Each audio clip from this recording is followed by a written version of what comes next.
नमस्कार सांग माने आज मु आपण मानक शेयर करी पणस कठार गोटे टेस्टी रेसिपी जोड़ा कि यार स्वाद पूरा मटन भली लगे ता सहित पणस कटा तो बर्तमान शेष होगा लगे यही भाव में जदि गरमा गरम पणस कठा सहित आमर जो गरम गरम भात हो जाए ताहले बहुत बढ़िया लगे।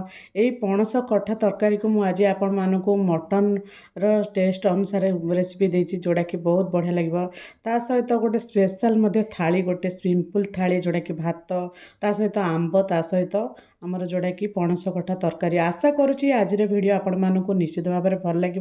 आउ वीडियोटा को शेष पर्यंत देखूँ ताहले बुझीपारे आज रेसिपी केमती बनई।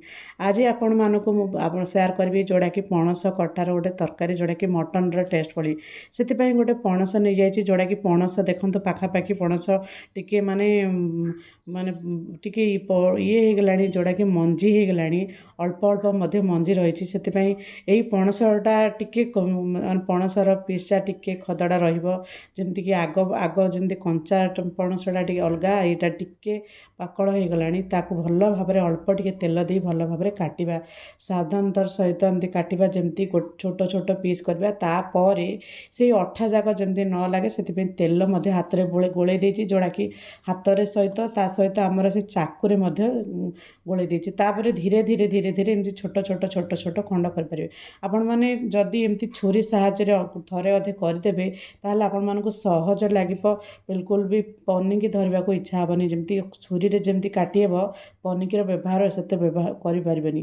तापर छोट छोट खंड जोड़ा कि देखु यार प्रत्येक दाना जाक टिके माने टिके माने ये जा सहित मंजी टिके टिके हे आसलानी ताकू बेसी छोट छोट खंड करनी बड़ बड़ खंड रखी जोड़ा कि खाइबा को बहुत बढ़िया लगे।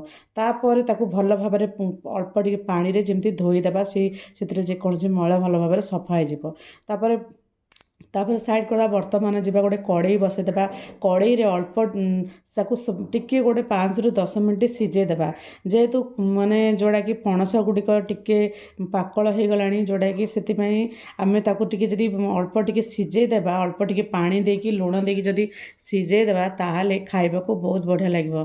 जदि आमती डायरेक्ट बनइबा ताहले एथिरे कंचा स्मेल रहिबो भल लागबनी।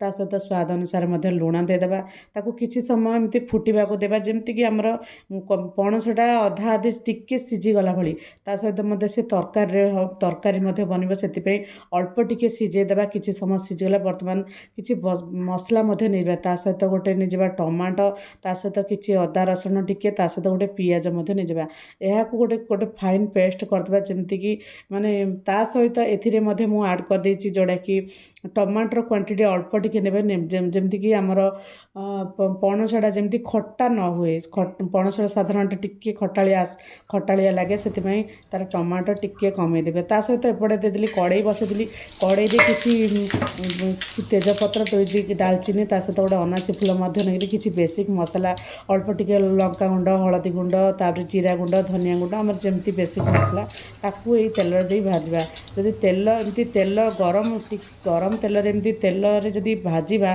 ताहले मसला मोर कलरटा बहुत बढ़िया आसो खाइबा को मत बढ़िया लगे।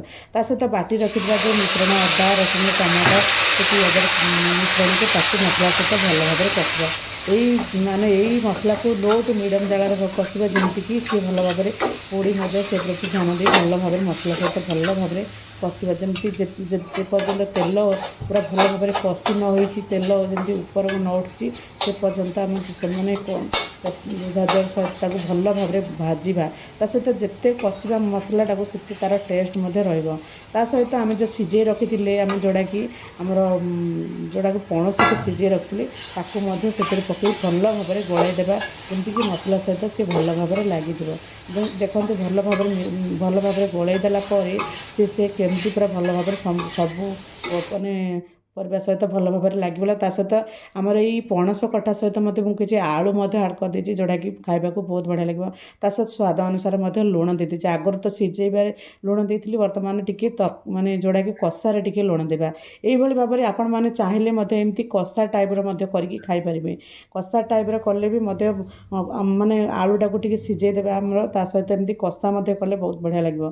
ता सहित बास्ना पूरा बहुत बढ़िया गोटे बास्ना रोचे जोड़ा कि आमर ବିଭିନ୍ନ ପ୍ରକାର ଯେଉଁ ଗରମ ମସଲା ମିଶିଛି ତାର ବାସ୍ନାଟାରେ ବହୁତ ବଢ଼ିଆ ଲାଗିବ।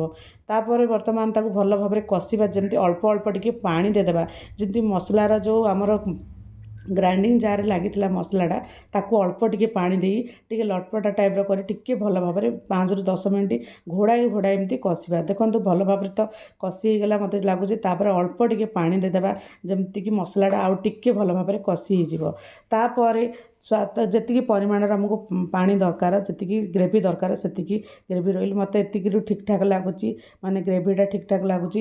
ତାକୁ କିଛି ସମୟ ଏମିତି ଫୁଟିବାକୁ ଦେବା, ଘୋଡ଼ଣି ଘୋଡ଼େଇ ଦେଇ 5ରୁ 10 ମିନିଟ୍ ଫୁଟିବାକୁ ଦେବା। ଆଗରୁ ତ ଯେମିତି ଆମର ମାନେ ଯେଉଁଟାକି ଆମର ପଣସଟା ଯେମିତି ଅଧିକ ସମୟ ନ ସିଝି ପୁରା ବିଳିଲା ଟାଇପ୍ର ନ ହେଲା ପର୍ଯ୍ୟନ୍ତ ରଖିବା। ଦେଖନ୍ତୁ କିଛି ସମୟ ଫୁଟିଗଲା ପରେ ଅଳ୍ପ ଟିକେ କେତେ ସମୟ କେତେ ସୁନ୍ଦର ମାନେ ପୁରା ତରକାରୀଟା ପୁରା ସେଟ୍ ହେଇଯାଇଛି। ତା ସହିତ ପୁରା ଆମର ଯେଉଁଟାକି ପଣସଟା ଟିକେ ଗୋଟା ଗୋଟା ଆକାର ରହିଛି। ଆଉ ତା ସହିତ ଟିକେ ଶେଷରେ ଆମର ଯେଉଁଟାକି ଆମର ଗୋଟେ ମିଟ୍ ମସଲା ଆସୁଛି ଏଭରେଷ୍ଟର, ମିଟ୍ ମସଲା ଯଦି ଶେଷରେ ପକାଇଦେବା ତାର ବାସ୍ନାଟା ଆହୁରି ବହୁତ ବଢ଼ିଆ ଲାଗିବ ଯେମିତି ମଟନର ଟେଷ୍ଟ ଭଳିଆ ଲାଗିବ। ଆଉ ତା ସହିତ ଏଇସବୁ ମିଶ୍ରଣରେ ବହୁତ ବଢ଼ିଆ ଲାଗିବ।